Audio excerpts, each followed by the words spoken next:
Hi, my name is Catherine Fish, and I'm a Master's of Public Health Nutrition major at Utah State.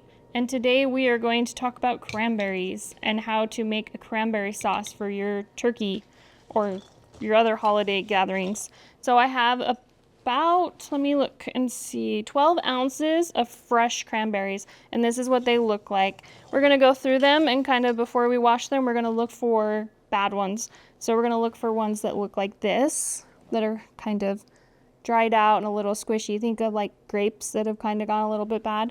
And so we're just going to put those onto the side because we don't want those in our sauce.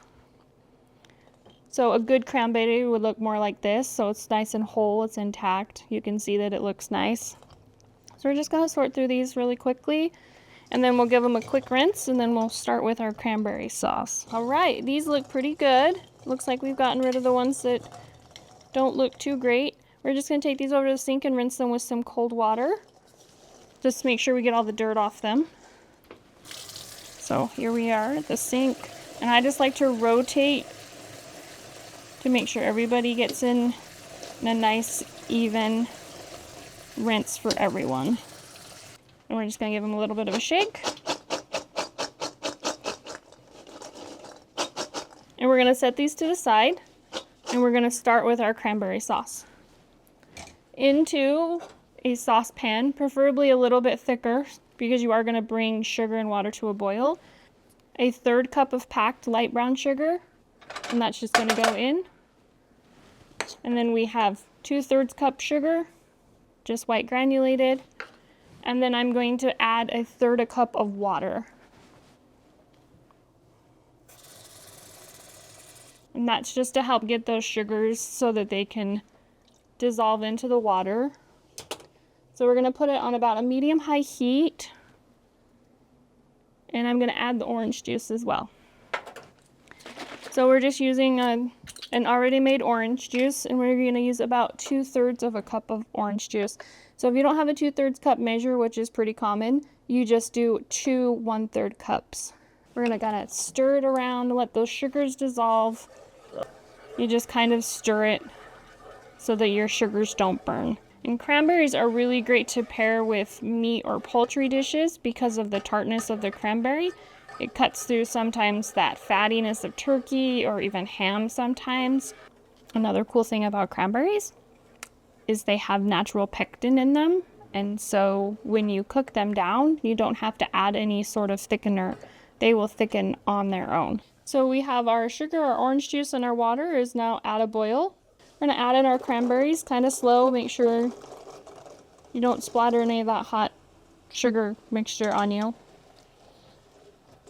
And then we're going to make sure all of our cranberries are coated. So they look like this. Nice and glossy. And we're going to put this back on the heat. And we're going to bring this to a boil. This is where it gets a little dangerous. Once the cranberries get hot, they're going to start to pop open. They're going to burst open. And so you want to make sure that you are using a deep enough pan so that it's not going to overflow or pop out of your pan. So just keep an eye on it. And we're going to cook this until most of the cranberries have popped or burst. And then we're going to let it sit at room temperature for about 20 minutes. And then we'll put it in the fridge, and as it sits and gets cooler, it will thicken naturally on its own.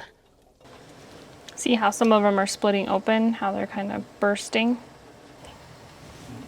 Okay, so now we got it back up to a boil. We're going to turn the heat down just a little bit and get it to a simmer, and we're going to stir occasionally to make sure we don't boil over. See how the foam is starting to rise up? We want to make sure that we don't boil over because this would be sticky. It's very sticky. And you can already tell how it's getting thicker. So we have a few burst cranberries. We're just waiting for the rest of them. It'll take about 10 to 15 minutes. And most of our cranberries have burst. And so we have this nice looking bright red sauce. And so I'm just going to take it off the heat. I'm going to pour it into this bowl. And we're going to let it sit at room temperature for about 20 to 25 minutes. You can see how nice and thick that's gotten compared to what we started with. Let's just try to get some of all that goodness out of the pan though. And then this is the one that I made yesterday. And you see how it's got a nice thick So this has been sitting out at room temperature a little bit, but it's thicker and it's got those nice, not all of the berries burst, but it still looks really good and would be really pretty next to your Thanksgiving turkey. So if you're trying to impress somebody or your family, give this recipe a try.